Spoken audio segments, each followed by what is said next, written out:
Sa tagpo ngayong gabi ay tuluyan ng binawian ng buhay si Mokang, ang kaisa-isang babae sa buhay ni Tanggol. Binuhat niya ito at dinala sa simbahan, at doon ay labis ang kanyang lungkot at nagwika sa harap ng altar at nagtatanong kung bakit kinuha sa kanya si Mokang at bakit ito ginawa sa kanya.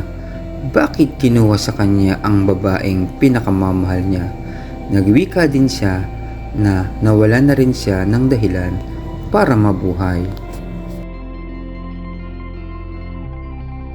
At gumawa ng hukay si Tanggol at doon niya inilibing si Mokang. At habang nasa hukay si Tanggol ay bumabalik sa kanya ang mga alaala nila ni Mokang.